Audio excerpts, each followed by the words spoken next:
Assalamualaikum warahmatullahi wabarakatuh. Apa kabar semuanya? Semoga selalu sehat dan tetap semangat ya. Bertemu lagi dalam pelajaran Pendidikan Pancasila dan Kewarganegaraan kelas 9 semester pertama pada materi Kedaulatan Negara Kesatuan Republik Indonesia. Sebelum masuk ke pelajaran, ada baiknya kita berdoa dulu menurut agama dan kepercayaan masing-masing. Berdoa dimulai. Berdoa selesai.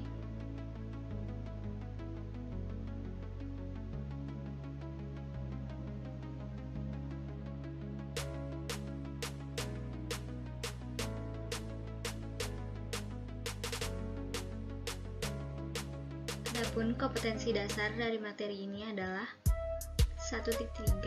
Bersyukur kepada Tuhan Yang Maha Esa atas bentuk dan kedaulatan negara Republik Indonesia. 2.3. Menunjukkan sikap bertanggung jawab dalam mendukung bentuk dan kedaulatan negara. Untuk materi pembelajarannya, hakikat dan teori tentang kedaulatan. Bentuk kedaulatan yang sesuai dengan Undang-Undang Dasar Negara Republik Indonesia tahun 2015.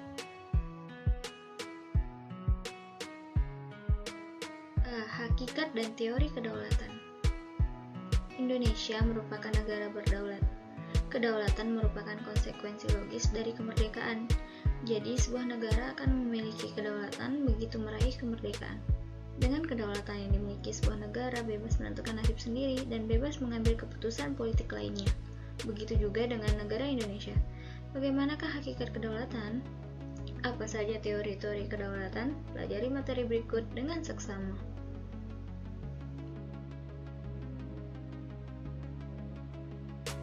1. Pengertian dan sifat kedaulatan. Salah satu unsur terbentuknya suatu negara adalah pemerintahan yang berdaulat atau memiliki kedaulatan. Istilah kedaulatan pertama kali yang diperkenalkan oleh seorang ahli kenegaraan kebangsaan Prancis yang bernama Jean Bodin. Secara etimologis, kedaulatan berasal dari bahasa Arab daulat yang berarti kekuasaan atau dinasti pemerintahan. Dalam bahasa Latin, kedaulatan disebut supremus, yang berarti tertinggi. Selanjutnya, kata kedaulatan disamakan artinya dengan bahasa Italia, yaitu sovranità. Dapat ditarik kesimpulan bahwa kedaulatan berarti kekuasaan tertinggi pada suatu negara atau kekuasaan yang tidak terletak di bawah kekuasaan negara lain.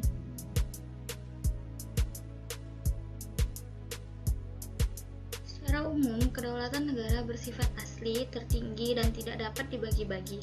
Kedaulatan negara bersifat asli karena bukan berdasarkan kekuasaan lain, tertinggi karena tidak ada kekuasaan lain yang lebih tinggi di atasnya, dan tidak dapat dibagi-bagi karena negara berdaulat sepenuhnya, baik ke dalam maupun keluar. Menurut Jean Bodin, ada 4 sifat kedaulatan sebagai berikut. Yang pertama, asli, artinya kekuasaan tidak berasal dari kekuasaan lain yang lebih tinggi. 2. Permanen, artinya kekuasaan tetap ada selama negara itu berdiri walaupun pemegang kedaulatan berganti-ganti. Tunggal atau bulat, artinya kekuasaan merupakan satu-satunya kekuasaan tertinggi dalam negara yang tidak dapat dibagi-bagi kepada badan lain. Dan yang keempat, tidak terbatas, artinya kekuasaan yang tidak dibatasi oleh kekuasaan lain. Apabila ada kekuasaan lain yang membatasinya, kekuasaan tertinggi yang dimilikinya akan lenyap.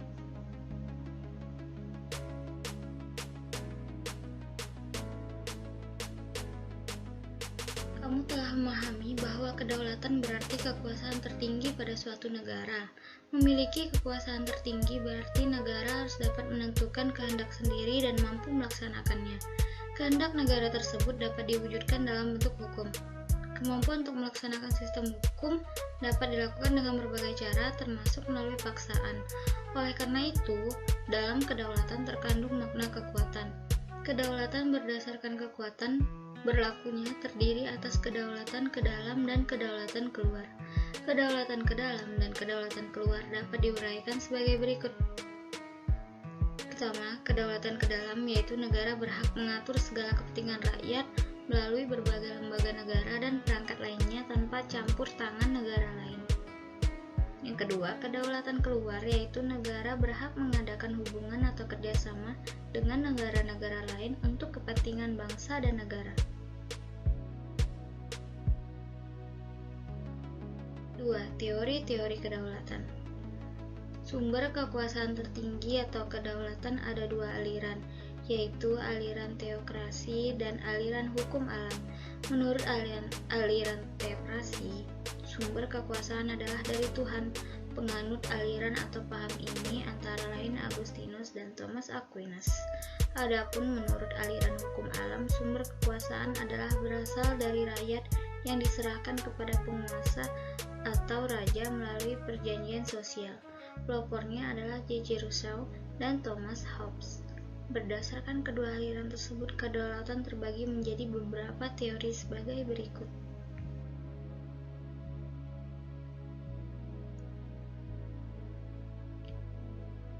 A. Teori kedaulatan Tuhan. Teori ini mengemukakan bahwa kekuasaan tertinggi dalam negara berasal dari Tuhan. Raja atau penguasa mendapat kekuasaan tertinggi dari Tuhan. Kehendak Tuhan menjelma ke dalam diri raja atau penguasa. Teori ini pernah dianut oleh negara Jepang pada saat dipimpin Kaisar Tenno Hika, sehingga dia dianggap sebagai keturunan Dewa Matahari. B. Teori kedaulatan raja. Teori ini merupakan penjabaran dari teori kedaulatan Tuhan. Kekuasaan tertinggi terletak di tangan dan keturunan raja. Raja dianggap keturunan dewa atau wakil Tuhan di bumi yang mendapat kekuasaan langsung dari Tuhan. Kekuasaan raja mutlak dan tidak dapat diganggu-gugat. Teori ini pernah diterapkan di negara Prancis saat dipimpin Louis XIV.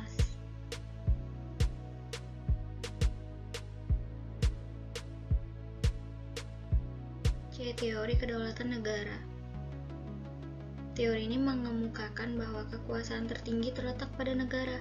Negara sebagai lembaga tertinggi dengan sendirinya memiliki kekuasaan.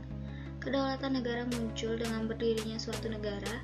Teori ini pernah diterapkan di Jerman pada saat diperintah oleh Hitler. D. Teori kedaulatan hukum. Menurut teori ini, kekuasaan tertinggi dalam negara terletak pada hukum. Hukum menurut teori ini adalah hukum tertulis dan tidak tertulis. Hukum tertulis misalnya Undang-Undang Dasar dan peraturan perundang-undangan lainnya. Kekuasaan pemerintah dibatasi oleh norma sehingga tidak bersifat absolut. Teori ini dianut oleh negara Indonesia dengan model negara hukum modern. E. Teori kedaulatan rakyat. Teori ini mengajarkan bahwa kekuasaan negara tertinggi terletak di tangan rakyat. Teori ini muncul sebagai reaksi terhadap kekuasaan raja yang absolut. Keabsolutan kekuasaan pemerintah perlu dibatasi dengan adanya pembagian kekuasaan seperti dalam ajaran Trias Politica.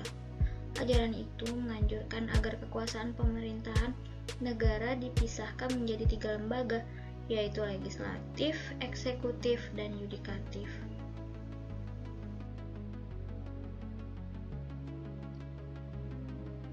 Adapun tokoh-tokoh yang ikut andil mengemukakan pendapatnya tentang makna kedaulatan rakyat sebagai berikut. 1. John Locke. John Locke berpendapat bahwa negara dibentuk melalui perjanjian masyarakat. Sebelum terbentuknya negara, manusia hidup sendiri-sendiri dan belum ada peraturan. Untuk memenuhi kebutuhannya, manusia mengadakan perjanjian membentuk sebuah negara. Jadi, ada 2 perjanjian masyarakat, yaitu perjanjian antar individu dan perjanjian antara individu dengan penguasa. Menurut John Locke, hanya ada pemisahan kekuasaan dalam negara, yaitu kekuasaan eksekutif, legislatif, dan federatif.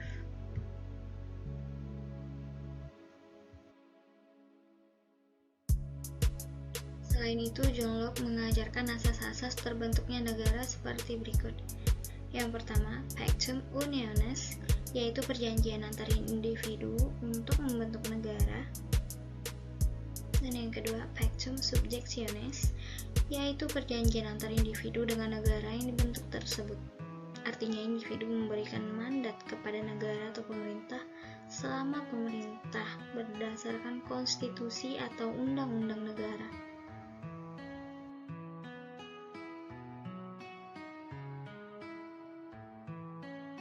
Tokoh yang kedua yaitu Montesquieu.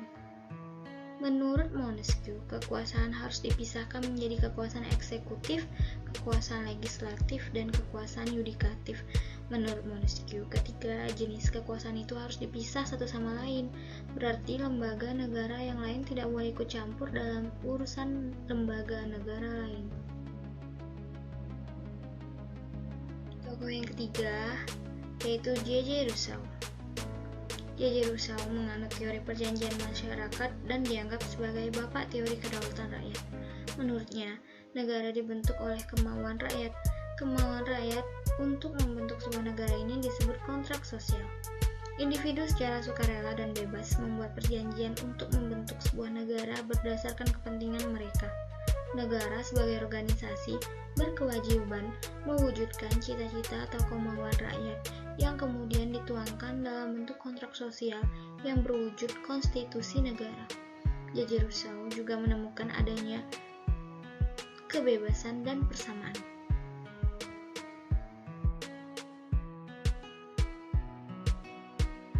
Dalam negara yang menganut teori kedaulatan rakyat terdapat ciri-ciri sebagai berikut. Pertama, adanya lembaga perwakilan rakyat atau Dewan Perwakilan Rakyat sebagai badan atau majelis yang mewakili dan mencerminkan kehendak rakyat. Kedua, untuk mengangkat dan menetapkan anggota majelis tersebut, pemilihan dilaksanakan untuk jangka waktu tertentu. Rakyat yang telah dewasa secara bebas dan rahasia memilih wakil atau partai yang disenangi atau dipercayai. Nah, yang ketiga, kekuasaan atau kedaulatan rakyat dilaksanakan oleh Badan Perwakilan Rakyat yang bertugas mengawasi pemerintah. Dan yang terakhir, susunan kekuasaan badan atau majelis itu ditetapkan dalam undang-undang negara.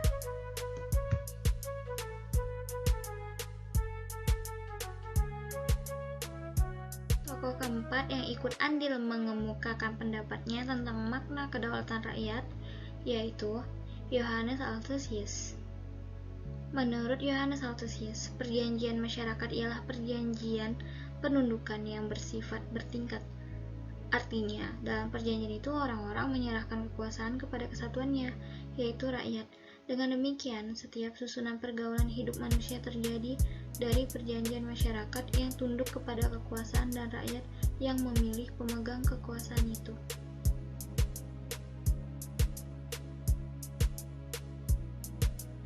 Nah, itu tadi sebagian dari materi Kedaulatan Negara Kesatuan Republik Indonesia. Semoga bermanfaat dan mudah dipahami ya.